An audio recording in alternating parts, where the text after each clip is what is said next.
पवित्र ग्रंथ श्री रामचरितमानस सार सटिक सप्तम सोपान उत्तर कांड से मर्यादा पुरुषोत्तम भगवान श्री राम के उपदेशों को श्रवण कर रहे थे। बड़े भाग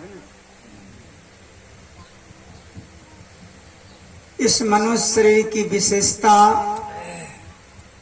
के बारे में श्रवण किया आपने। पाठ के आधार पर हमारे कथाकार स्वामी अभिनंदन बाबा आप लोगों को बड़े ही रोचकता पूर्वक से समझा रहे थे। भगवान श्री राम ने इस मनुष्य शरीर को दुर्लभ बताया।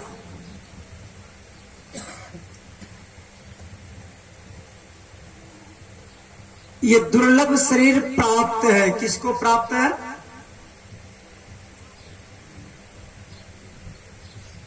पाठ में आपने श्रवण किया, बड़े भाग मनुष्य तनु पावा, सुर दुर्लभ सब ग्रंथ ही गावा। बड़े भाग, किसका बड़ा भाग है? मनुष्य को तो शरीर मिला भाई, मनुष्य का तो शरीर मिला, तो भाग किसका है? शरीर का भाग है कि शरीर पाने वाले का भाग है? समझ रहे हैं?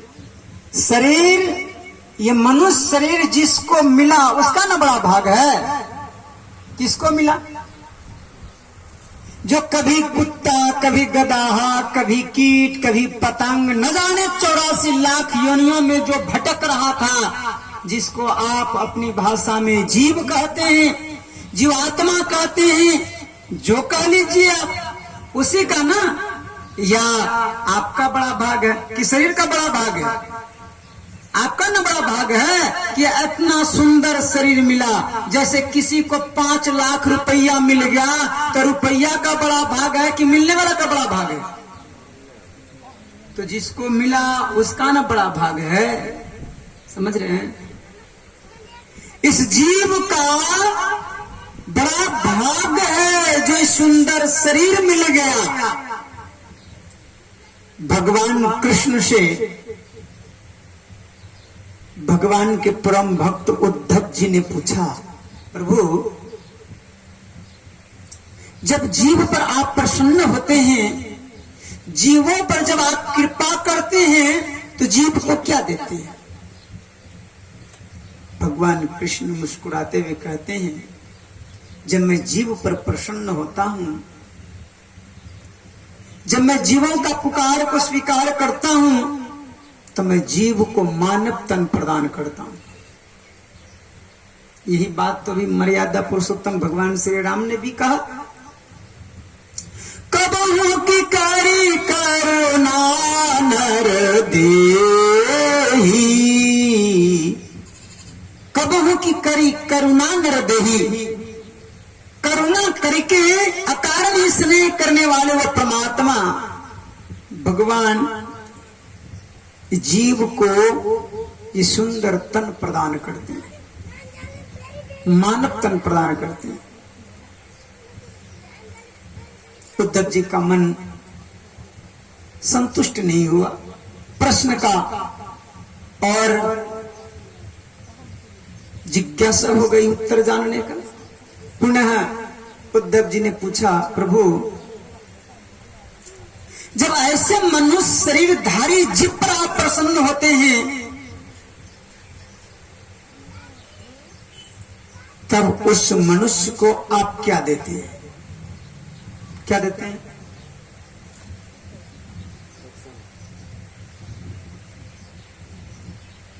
भगवान कृष्ण ने कहा, जब ऐसे मानव पर मैं प्रसन्न होता हूं, तो मानव को मैं अपनी कथा सत्संग प्रदान करता हूं। बिनु सत्संग विवेक न होई, राम कृपा बिनु सुलभ न सोई। बिना हरि कृपा के ये सत्संग सुलभ नहीं होता। भगवान शिव ने भी माता पार्वती से यही कहा, अति हरि कृपा जाहि पर होई, पाँव देहि मार्ग यह सोई। जिस पर अति हरि कृपा, भगवान की विशेष कृपा जिन पर होती है, वही सत्संग की ओर बढ़ते हैं। अच्छा, यहाँ एक शब्द से मुझे संदेह होता है, आप लोगों को तो नहीं होता होगा, आप लोग भक्त हैं, तो भगवान किसी को कम किसी को बेसी, स्पष्ट है ना कि विशेष कृपा किसी पर कम कृपा करते हैं। तो भगवान मुझे देखिए कर रहे हैं कि नहीं? बात से तो लग रहा है कि यही बात सही है। और भगवान ने कहा कि ये सब मेरे माथा पर बेल क्यों फोड़ रहा है, सब मुझे ही बदनाम कर रहा है। इधर हमारे गोस्वामी तुलसीदास जी महाराज भी भगवान के ऊपर ही थोप दिया, जब द्रवहि दीन दयाल राघव साधु संगति पाई। ये साधु संतों की संगति तब मिलती है जब भगवान की विशेष कृपा, जब भगवान प्रसन्न होते हैं। तो जिसको नहीं मिल रहा है इसका मतलब भगवान उस पर प्रसन्न नहीं है क्या? बात तो यही लग रहा है। भगवान कहा कि देखो क्यों मुझे बदनाम कर रहे हो। अरे भाई, दुकान किसी एक के लिए थोड़ी खुलता है? सोने चांदी का या फल का दुकान लगा दिया सरकार ने तो सबके लिए कि किसी एक के लिए? लेकिन दुकान में जाएगा कौन, बताइए ना? फल का दुकान है या सोना चांदी का दुकान है तो उस दुकान में जाएगा कौन? जिसको लेना है। तो कौन लेना नहीं चाहता? किसकी शौक नहीं कि मेरे गले में भी 1 भरी का सोना है तो 5 भरी का हो जाए। ये लॉकेट छोटा है, ये अंगूठी छोटा है, ये गले का हार छोटा है, जरा बड़ा कर ले। ये कपड़ा पुराना हो गया, जरा नया कर ले। किसको शौक नहीं? कौन नहीं चाहता है लेने के लिए? लेकिन लेता है कौन? कौन लेता है? बोलिए ना माता, कुछ बोलिए, कुछ तो मदद कीजिए। लेता वही है जिसके पास पैसा है, पूंजी है। बिना पूंजी के झांकना भी नहीं चाहता है। क्यों अपने मन को ललचावे? उधर देखना भी नहीं चाहता है क्योंकि पास में फूटी कौड़ी नहीं है। कभी मन हो भी जाए तो देख के तरस करके लौट आते हैं क्योंकि पास में पूंजी नहीं है। भगवान श्री राम ने यही बात अपने भक्तजनों को समझाते हुए, प्रजाओं को समझाते हुए यही तो कहा। जरा सा पाठ को और आगे बढ़ करके आप देख लीजिएगा। भगवान कह रहे हैं कि क्यों मुझे बदनाम कर रहे हो? मैं तो सबके लिए समान हूँ। मैं तो दुकान खुलवाया तो सबके लिए, मैंने बनाया तो सबके लिए, मैंने पानी दिया तो सबके लिए, मैंने हवा दिया तो सबके लिए, मैंने अग्नि दिया तो सबके लिए। किसी के लिए थोड़ी कम और बेसी मैंने किया। मुझे क्यों बदनाम कर रहे हो? मैं तो समान रूप से दे रहा हूं। लेकिन लेता वही है जिसके पास पुण्य का पूंजी होती। पुण्य पुंज बिनु मिले न संता, असत संगति संस्कृति करंता। बिना पुण्य के पूंजी से ये सत्संग नहीं मिलता। यदि कोई सत्संग में चला भी जाए, जैसे कोई दुकान में चला भी जाए तो क्या दुकानदार भगा देते हैं? पूछते हैं क्या लेना है? नहीं लेना कुछ नहीं है, सोना देखना है। क्या रेट है? पूछते हैं। हाँ इस रेट में है। ये अंगूठी का दाम क्या है? तो हाँ इतना दाम है। पूछते हैं अच्छा ठीक है बाद में देखेंगे। क्या हुआ, ले लीजिए ना। कहा नहीं अभी नहीं ले। ये नहीं कहेगा कि मेरे पास पैसा नहीं है, बोलेगा नहीं अभी लेना नहीं, अभी ट्राई करना था, आएंगे लेंगे। यही तो बात यहाँ भी हमारे भगवान कृष्ण उद्धव को समझा रहे हैं। जब उद्धव जी ने कहा कि जब ऐसे सत्संगी पर श्रोता पर आप प्रसन्न होते हैं जो आपके कथा रसिक हैं, जो भागवत भी सुनते हैं, गीता पुराण भी सुनते हैं, जो सत्संग के वचनों को भी जाकर के सुनते हैं, जब ऐसे श्रोता पर आप प्रसन्न होते हैं तब उस श्रोता को क्या देते हैं? तब भगवान कृष्ण ने कहा कि तब मैं उसे गुरु प्रदान करता हूं। संत कबीर साहब ने इनके शब्दों में अपना मोहर लगाते हुए अपना भी फैसला दिया। इस सत्संग में लाभ बहुत है, तुरंत मिलावे गुरु से, मूर्ख जन कोई सार न जाने, सत्संग में अमृत बरसे। सत्संग में तो आ जाते हैं, बहुत तरह के लोग आते हैं, और उनसे जब आप कहते हैं कि दीक्षा ले लीजिए, हाँ लेंगे, क्या क्या करना पड़ेगा, क्या क्या लगेगा, सब पूछेंगे, और कहिएगा क्या दीक्षा के लिए नाम लिखाएंगे, नहीं अभी नहीं, दोबारा बाबा आएंगे तो देखेंगे। समझ लेना कि भगवान तो कृपा किया इनके ऊपर, लेकिन इनके पास पुण्य की पूंजी नहीं है। और इसलिए मैं कहता हूं कि अपने पूंजी को बढ़ाइए। जितना आपके पास पूंजी रहेगी, जितनी अधिक पूंजी आपके पास रहेगी, आपके समक्ष, आपके नगर में, आपके गांव में उतने बड़े संत का आगमन आपके दरवाजा पर होगा। इसलिए अपने पूंजी को बढ़ाइए। दूसरे को देखने के बजाय अपनी पूंजी बढ़ाइए कि उसके गले में कितना बड़ा हार है, इससे भी बड़ा हार हम ले सकते हैं, क्योंकि हमारे पास पूंजी होनी चाहिए। आप अपनी पूंजी को बढ़ाइए। बहुत बार लोग व्यंग करते हैं, बड़का साधु हो गया, बड़का संत हो गया। मुझे हंसी आती है कि जो बड़का संत और बड़का साधु होंगे, तुम्हारे यहां भीख मांगने आएंगे, तुम्हें डांट के भगा क्यों नहीं देंगे? अरे कोई सोने का दुकानदार कभी लोगों को बुलाता है क्या, आओ आओ ले लो ले लो ले लो, लेकिन हटिया में तो चिल्लाते देते हैं, 2 रुपया किलो, 2 रुपया किलो, 1.5 रुपया में ले लो, 1.5 रुपया में ले लो। कभी आपने सोने वाले को देखा, कभी आपने हीरे वाले को देखा कि पुकार रहा है हीरा ले लो, हीरा ले लो, अंगूठी ले लो? कभी आपने नहीं देखा होगा। वो तो कहता पहले पैसा है, पहले पैसा निकालो, पहले टिकट कटाओ। ये संत मत हीरा नहीं, ये तो कहनूर रास्ता है, कहनूर। यहां पहले 6 महीना तक अपने पूंजी को जमा करके आओ। जो तुम्हारा पूंजी नष्ट हो गया है, पहले तुम अपने पूंजी को लुटाओ, लौटाओ पहले अपने पूंजी को। जिस पूंजी पर तुमको यह सुंदर तन मिला था, यह देव दुर्लभ शरीर मिला था, इसको तुम जो कर्जे में लाद दिए हो, विषयों में जो लुटा दिए हो, पहले इसको तो संभालो। पहले परिचय पत्र तो दिखाओ। बड़े बड़े दुकान में पहले परिचय पत्र देना पड़ता है साहब, ऐसे प्रवेश भी नहीं मिलता। तो सुबह वाला का भी पाठ पूरा करना है ना। आधार कार्ड कुछ लोग बनाए हैं आज, और कुछ लोग कल बनाने का मन बना रहे होंगे। तो क्या क्या सामग्री आप लोग जुटाया।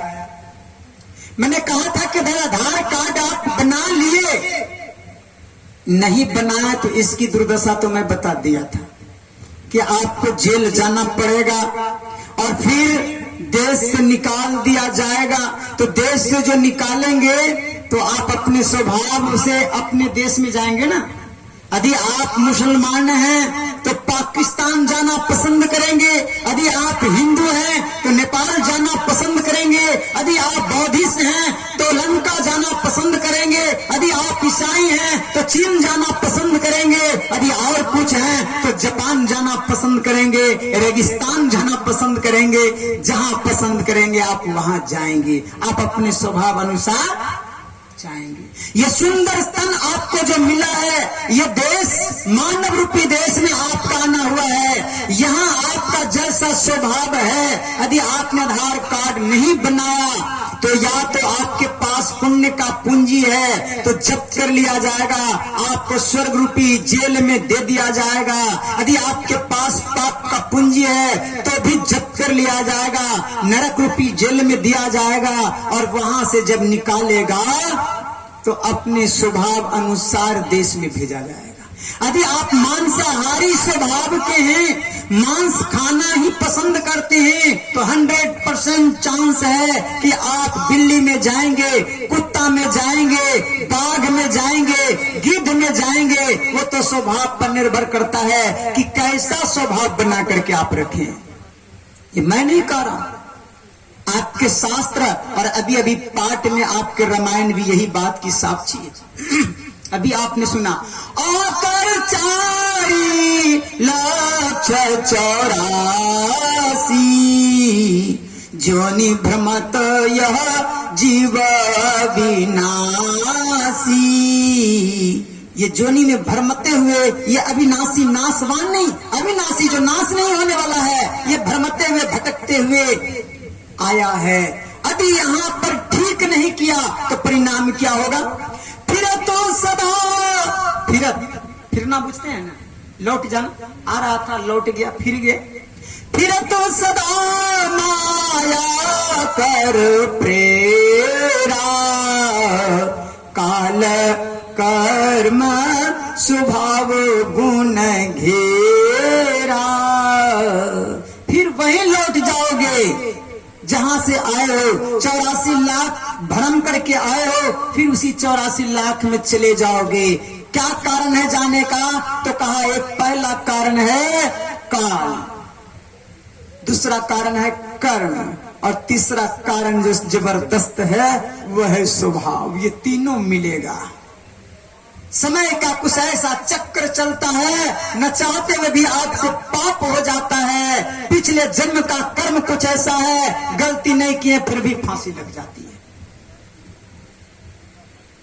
और सबसे बड़ी बात जो है आपके स्वभाव, बात बात में देखते हैं, कहते हैं एकदम कर्कशा स्वभाव, दारू पीने का स्वभाव, मांस खाने का स्वभाव।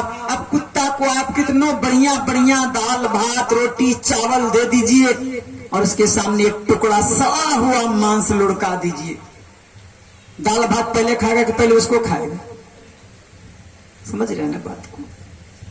सुन रहे थे महाराज जी के बारे में सुबह में, 56 प्रकार का भोजन है फिर भी बोतल की तरफ ध्यान जाता है। ये स्वभाव, यही स्वभाव आपको 84 के चक्कर में डालेगा। और इसलिए ये मौका मिला है, वो परमपिता परमात्मा सरकार ने अवसर दिया है कि अपने स्वभाव को ठीक कर लो, आधार कार्ड बनवा लो। यदि आपने आधार कार्ड बना लिया तो आपको कोई माय का लाल नहीं है इस देश से निकाल दे। आपके पास परिचय पत्र होगा तो निकालेगा, कोई अपराध हो गया तो दंड देगा, इसी देश में रखेगा, निकालेगा नहीं, क्योंकि आपके पास आधार है। अपराध हुई है तो उसकी सजा भोगने के लिए हम तैयार हैं, लेकिन हमको निकाल नहीं सकता वो देश से। आप निकल जाए तो अलग बात है, आप जाने में स्वतंत्र हैं, लेकिन आपको निकालने का पावर किसी में नहीं है। ठीक उसी प्रकार से यदि आपने शरीर में आधार कार्ड बना लिया, आधार कार्ड मतलब दीक्षा, यदि आप संतों से नाम दान ले लिया, परमपिता परमात्मा को तो आप नहीं जानते, पिता का पता तो आपके पास नहीं है। तो मैंने बताया था कि माँ का तो पता है, यदि माँ से भी माँ का पता, और माँ क्या है? वो संत है, करुणा के निधान है। संतों के बारे में आया है, संत हृदय नवनीत समाना, कहा कविन पर कहीं नहीं जाना, निज प्रताप गवही नवनीता, अपर दुख द्रवही संत पुनीता। माता अपने दुख से जितना दुखी नहीं होती है, उतना अपने पुत्र के दुख से दुखी होती है। अरे पुत्र बूढ़ा भी है तो भी माँ उसके लिए विकल्प हो उठती है, उसकी रक्षा के लिए। ये माँ का हृदय होता है। इसलिए तो कहा कि माँ के बराबर कोई नहीं। भगवान से भी एक कदम आगे माँ को रखा है। भगवान भी इस माँ के डंटे से, इस माँ के थप्पड़ से डरते हैं। इस माँ का स्थान, जीके का एक प्रश्न आता है, एक अक्षर का मेरा नाम और दुनिया में है सबसे महान, वो है माँ। एक अक्षर का है लेकिन दुनिया में सबसे महान है। और ये माँ से भी अधिक स्थान हमारे संतों ने गुरु को दिया। संत चरणदास जी महाराज ने कहा, पितसो माता 100 गुना, सुत को राखे प्यार, मन से अति सेवन करे, तन सो डांट और उगार। माता से हरि 100 गुना। शायद ये माता अपनी इज्जत प्रतिष्ठा में, अपनी स्वार्थ में आकर के इस पुत्र को परित्याग कर दे, लेकिन भगवान यदि संसार में भेजे हैं तो संभाल वो कर लेते हैं। आपने देखा कि इस तरह का कोई किसी का नाम आपने सुना है जिसको मां त्याग कर दी और भगवान उसको संभाल ली? समाज में तो ऐसा मिल भी जाएगा कोई न कोई, और नहीं तो शास्त्र में तो भरे पड़े हुए हैं। कर्ण आपके सामने का उदाहरण है। मां ने अपनी प्रतिष्ठा के लिए कर्ण को जन्म देते हुए पानी में बहा दी, लेकिन परमात्मा उसे नहीं छोड़ा। परमात्मा उसके अंतिम क्षण तक उसको सावधान करते रहा, बचाता रहा। लेकिन जब जीव परमात्मा से विमुक्त हो जाता है, अपनी आन, अपनी शान, अपने अभिमान में, तो भगवान क्या करेंगे? उस कर्ण की रक्षा तो भगवान ने कर दिया, लेकिन कर्ण ने भगवान को नहीं पहचान करके संसार के मित्रों को ही संगति में रह करके अपना सर्वस्व गंवा दिया। तो यही हालात हम आपका भी। तो माता से 100 गुना परमात्मा का स्थान रखा, भगवान का स्थान रखा, लेकिन इस भगवान से भी चरणदास जी महाराज कहते हैं, पितुसो माता 100 गुना, सुत को राख प्यार, मन से अति सेवन करे, तन सो डांट रुगार। माता से हरि 100 गुना, जिनसे 100 गुरुदेव, प्यार करे अब गुण हरे, चरणदास सुखदेव। ये संत जो होते हैं, ये गुरु जो होते हैं, ये भगवान से भी 100 गुना ऊपर होते हैं, उनसे भी ज्यादा स्नेह करते हैं। परमात्मा तो काम, क्रोध, लोभ, मोह, ईर्ष्या, द्वेष, तृष्णा, दुख, सुख के जाल में घेर करके भेजा है, फंसा करके रखता है। लेकिन गुरु की विशेषता है कि सबको काट करके, इस जीव को शुद्ध करके उस परमात्मा तक मिलाने का काम करता है। इसलिए जो संतों से मिल जाते हैं, जो संतों का पता ले लेते हैं, जो संतों के सानिध्य कर लेते हैं, अपने आप को समर्पण कर देते हैं, परमात्मा के दरबार में उसका आधार कार्ड बन जाता है और परमात्मा की सारी फैसिलिटी उस जीव को मिलता है, उस मानव को मिलता है। ऐसे संतों से जब आप नाम दान ले लेते हैं, संत ही उस परमात्मा के पता बताते हैं। आपका मानो आधार कार्ड बन गया। अब आप परमात्मा की खोज में निकलते हैं। माता से पिता का पता चल गया, अब पिता से मिलने के लिए पुत्र चलेगा तो कोई रोकेगा उसको? देश के किसी कोने में जा सकता है, क्योंकि उसके पास परिचय पत्र है। कहां जाना है? तो फलाने जगह जाना है, हम अपने पिता की खोज में निकले हैं। हर आदमी मदद करेंगे, सरकार भी मदद करेगी। यदि परिचय पत्र नहीं है तो कोई मदद करेगा उसको? जो देखेगा वही उसके ऊपर संदेह करेगा, जो देखेगा वही उसको लूटेगा, काम करवा लेगा, लात मार के भगा देगा। ठीक उसी प्रकार से सज्जनों, यदि आपने बिना नाम के इस संसार में रह गए, बहुत पुण्य किए हैं, तो ये सब लूटेगा। स्वर्ग में जाकर के लूटेगा देवता लोग, यहां रहेंगे तो अपना पूजा करवाता रहेगा, नौकर बना के रखेगा, थोड़ी सी गलती हुई तो दंड देगा कुछ नहीं। एक बेटा मांगने से हो जाएगा तो नालायक होगा। आज बिना मांगे तो मिलता नहीं। मैंने अपने आंखों से देखा, अपने परिवार में मेरे भाई को नहीं हो रहा था लड़का, बहुत जगह देवी देवता का पूजन किया, बलि कबूल किया, बलि भी दिया और सुंदर बेटा भी हो गया। पहला बेटा हुआ, बड़ी खुशी हुई, भोज किया, और बेटा का जब शादी लगा तो फांसी लगा के मर गया। बचता तो बाप को जीवन भर कूटता। अरे भाई क्यों नहीं कूटेगा? 33 करोड़ देवी देवता है, उसमें से 2 4 10 को आपने पूजा करके मांग लिया है, ले लिया है, और उधर जो आपके विरोध में जो खड़े हैं वो छोड़ेंगे क्या? टांग पकड़ के तो खिंचवे करेगा, कुबुद्धि तो उसके अंदर भरवे करेगा। और इसी कारण है कि दुर्दशा पुर जाता है। लेकिन आपने शास्त्रों में सुना है कि जिनको संतों के द्वारा प्राप्त हुआ है, चाहे वो प्रसाद के द्वारा हो कि चाहे वो राख के द्वारा हो, गोरखनाथ राख से ही प्रकट हो गए, गोकर्ण फल से प्रकट हो गए। संतों के आशीर्वाद से जो भी बच्चा का जन्म हुआ, वह तो भक्त हुआ या वीर हुआ या फिर मानव कल्याण करने के लिए धम प्राणा हुआ। ये देवता लोग आपको केवल ठगने का काम करते हैं। ये आपको लूटने के काम करेंगे, क्योंकि आपके पास आधार कार्ड नहीं है तो दिन भर काम करवा लेगा और शाम में लात देकर भगा देगा। बात कहीं कंप्लेन नहीं कर सकते हैं आप, क्योंकि आपके पास कोई परिचय पत्र नहीं। इसलिए संतों से जो नाम दान ले लेते हैं वो उनका परिचय पत्र आधार कार्ड बन जाता है, और तब वो अपने पिता की खोज में अर्थात भगवान की खोज में, परम पिता परमात्मा की खोज में निकलता है, तो वो देवी देवता भी उसका मदद करता है। यदि कोई उसके साथ छेड़खानी किया तो भगवान कहते हैं अपना मान टले टल जाए पर भक्त का मान न। और यही तो हुआ जब लक्ष्मण जी ने बाण उठा लिया कि मैं भरत को छोड़ूंगा नहीं। इंद्र ने कहा कि कहीं भरत जाकर के भगवान को लौटा नहीं दे। सारे देवताओं से कहा, अपने गुरु बृहस्पति से पूछा कि किसी तरह से भरत को रोकिए, राम से मिलने मत दीजिए। गुरु बृहस्पति ने कहा इंद्र सावधान हो जाओ, तुम राम को जितना दुख दोगे तुम्हारे ऊपर क्रोध नहीं करेगा, लेकिन यदि राम के भक्तों को तनिक भी तुमने छेड़ा तो राम फिर बर्दाश्त नहीं करेगा।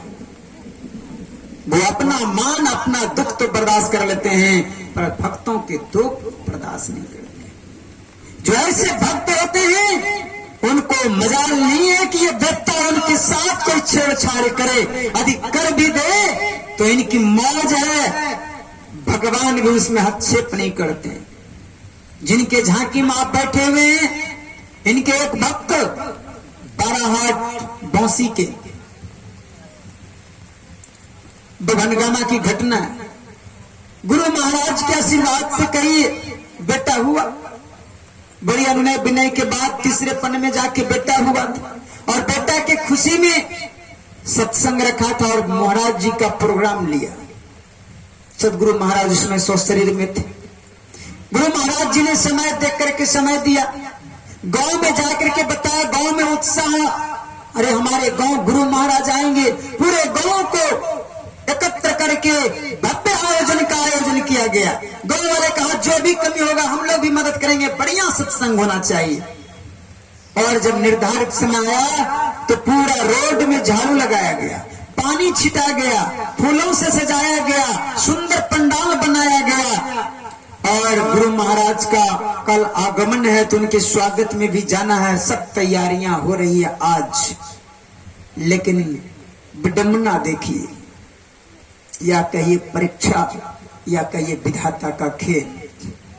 पल से पल में क्या हो जाए पता नहीं तकदीर का, विधि ब्रह्मा की टरे नटारे अजब खेल रघुबीर का, विधि ब्रह्मा की टरे नटारे अजब खेल रघुबीर का। पूरी अयोध्या में उत्साह है, लेकिन रात भर में खेल बदल जाता है साहब।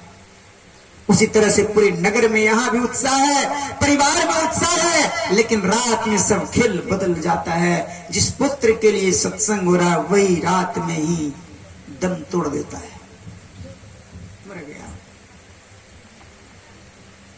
सत्संग होगा,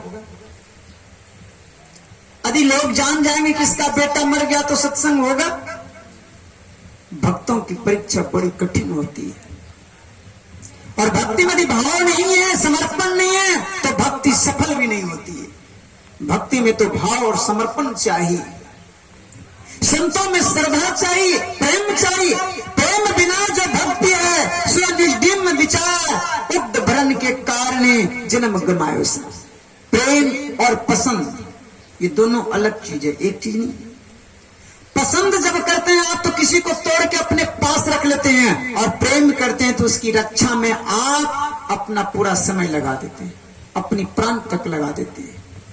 सत्संग से भी प्रेम है तो सत्संग समाप्त नहीं हो जाए, इसलिए आप सब कुछ लगा देंगे दांव पर, लेकिन सत्संग को आप नहीं छोड़ेंगे।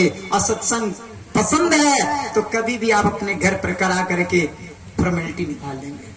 ये पसंद करना हुआ, प्रेम नहीं हुआ। प्रेम होगा तब तो सब कुछ समर्पण कर देगा। गुरु महाराज का सत्संग है, ये सत्संग बंद नहीं हो जाए। घर में अपने गार्जियन से कहा कि जिसके लिए मैं कर रहा हूं अब वही दुनिया में नहीं रहा तो तुम लोग रह के क्या करोगे। यदि कोई रोया, एक बूंद भी आंख से आंसू गया और किसी को पता चल गया पड़ोसी को, तो किसी को जीवित नहीं छोड़ेंगे। क्योंकि अब मैं रह करके क्या करूंगा, तुम रह के क्या करोगे। इतना परिवार को धमकाया कि मां का भी आंसू बंद हो गया आंख में। कहा कोई नहीं रोएगा। उस श्री का पदार्पण हो रहा है।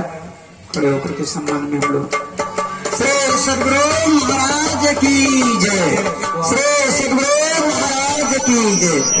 स्वागतम गुरुदेव शरणागतम गुरुदेव, स्वागतम गुरुदेव शरणागतम गुरुदेव, स्वागतम सुस्वागतम स्वागतम गुरुदेव, स्वागतम सुस्वागतम स्वागतम गुरुदेव, स्वागतम गुरुदेव शरणागतम गुरुदेव। गुरुदेव तुम्हारी जय जय, गुरुदेव तुम्हारी जय जय।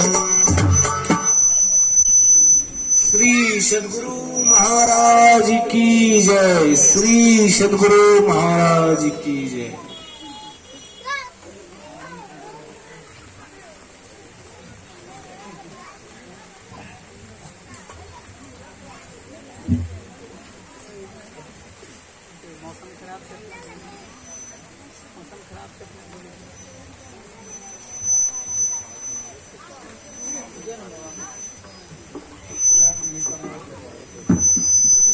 बोलिए श्री सद्गुरु महाराज की जय।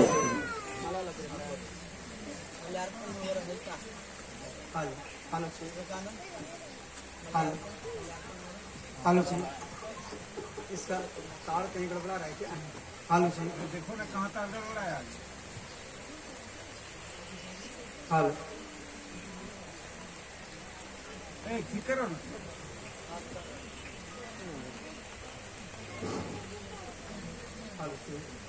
ऑफ हो गया क्या बात है? हालो हालो जी, थोड़ा आवाज बढ़ाइए, आवाज बढ़ाइए तो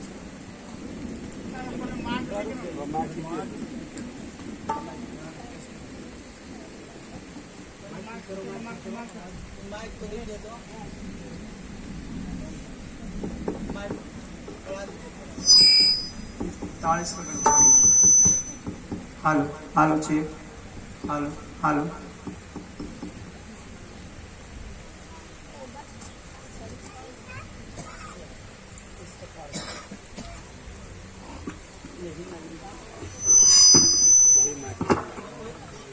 हालो हालो हालो हालो चेक। श्री सद्गुरु पहले वाला आवाज नहीं पानी नहीं सो रहा है, मौसम से क्या है। हालो हालो चेक, हालो हालो चेक, हालो हालो चेक,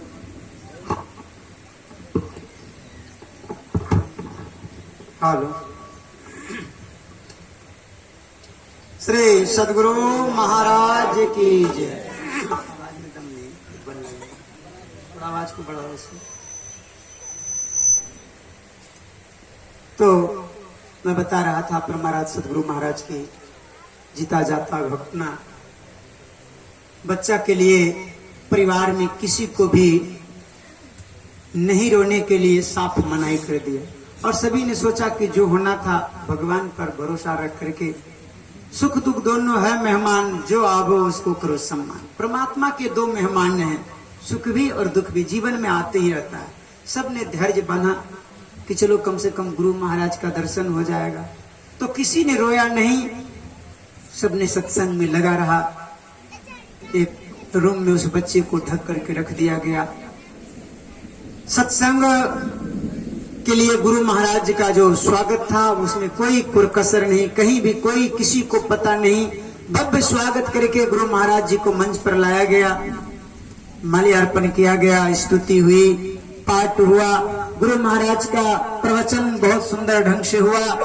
सभी बैठकर सत्संग सुन रहे थे। सामने गृहपति भी सत्संग बैठ के सुन रहा था। गुरु महाराज जी का सत्संग प्रवचन समाप्त हुआ, आरती हो गई। वो व्यक्ति सर झुका करके बैठा हुआ था। गुरु के आगे कोई सर झुका के बैठा रहे तो गुरु को तो पता चल ही जाता है। गुरु महाराज जी कहते हैं अधिक खर्चा हो जाता है तो क्यों सत्संग कराते हो? मुंह झाड़ करके बैठा है, उदास बैठा है। अधिक खर्च हो जाता है तो क्यों सत्संग कराते हो? खर्चा की चिंता से उदास बैठा। देखिए, गुरु तो सही बोलते हैं लेकिन भक्त समझेंगे तब नहीं। दूसरे भक्त थे जो उनके मित्र थे, उन्होंने सोचा गुरु महाराज शायद वही हो गया मंझान, उदास। मंझान शब्द पूछते हैं? हाँ, मंझान, चिंता में। तो उनके मित्र कहते हुजूर ये खर्चा से डर से नहीं मंझान है, इसका बेटा रात में ही मर गया। अच्छा, ये भी तो खर्चे है ना। धन का खर्चा के साथ साथ जन का भी एक खर्चा है, घटा खर्चा हुआ ना भाई एक। तो गुरु ने कोई गलत थोड़ी कहा कि खर्चा के डर से एक खर्चा हो गया तो क्यों डर गए हो? गुरु का कितना दूर तक पैनी दृष्टि होती है। गुरु का जो सोच होता है केवल आपके क्षणिक सुख के लिए नहीं, वह तो परलोक की चिंता करते हैं। इसलिए तो कहा तीन लोक नौखंड में गुरु ते बड़ा न कोई, करता करे न कर सके, गुरु करे सोए। यदि कोई भक्त गुरु पर समर्पण हो जाए तो उसे सब कुछ वापस कर देते हैं, शुद्ध मूल सहित वापस कर देते हैं। मित्र कहते हुजूर इनका बेटा मर गया है इसलिए उदास बैठा है। गुरु महाराज कहते तो क्या मैं ही दास खा गया? कौन कहेगा? कहा चलो देखे कहां मर गया है। फूल चढ़ा था और लेकर के चले, पहुंच गए। सारे भक्त लोग उनके पीछे पीछे चले। कहा हटाओ कपड़ा। कपड़ा हटाते हैं, गुरु महाराज एक फूल गिरा देते हैं। कहते हैं कहां इसकी माँ? अब आप सोच सकते हैं कि उसकी माँ का क्या हुआ होगा। भूल गई वो पति की बात की, रोना नहीं है। माँ शब्द सुनते ही ऐसा लगा जैसे मेरा बच्चा ही मुझे माँ बोला है। और गुरु महाराज के पैर में आकर के लिपट करके मानो ममता का बांध टूट गया, बाढ़ आ गया, भुकार पाड़ करके विलाप करने लग गई। गुरु महाराज जी कहते हैं रोती क्यों? क्या नहीं जानती कि बेटा मर गया है तो रो रहे हैं? गुरु महाराज कहते रोते क्यों? उठाओ उठाओ बच्चा को उठाओ। गुरु का आदेश था बच्चे को उठा लेती है। का पिलाओ दूध। जो बच्चा रात में मर गया वो दूध पिएगा, लेकिन गुरु का आदेश है पिलाओ दूध।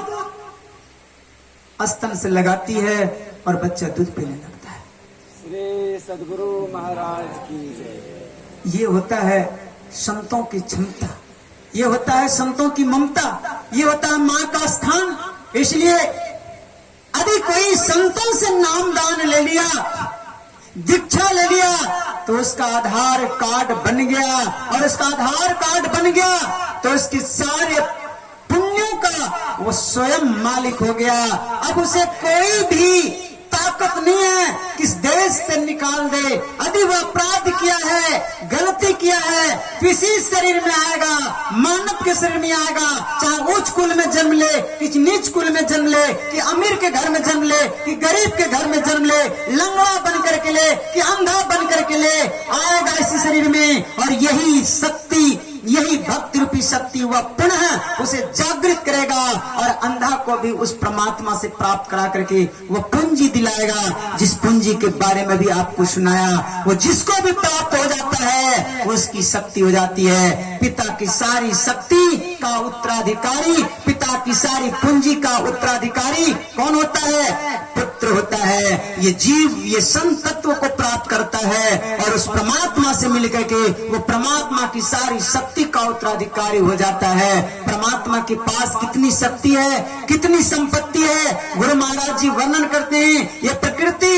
देव उत्पत्ति लय हो वह प्रभु की मौज से, और वही क्षमता आप में भी है। इसलिए आपके लिए भी कहा जाता है, ये मनुष्य शरीर के लिए भी कहा जाता है, देहस्ता सर्व विद्या, देहस्ता सर्व देवता, देहस्ता सर्व तीर्थानि, गुरु वाक्य न लभ्यते। सारी शक्तियां आप में है, लेकिन बिना गुरु के हवाले किए, बिना संतों के हवाले किए, बिना यह पता लिए आपको कुछ भी नहीं मिलने वाला है। इसलिए अपनी पता, अपनी व्यवस्था स्वयं कर ले, इसी में जीवन की सार्थकता है, इसी में मानव जीवन की सफलता है। और इसलिए भगवान श्री राम ने स्वयं अपने गुरुजनों सहित, मंत्री गणों सहित, ब्राह्मणों को बुला करके, प्रजाओं को बुला करके जो उपदेश दिया, यही तन कर फल विषय न भाई, स्वर्ग स्वल्प अंत दुखदाई।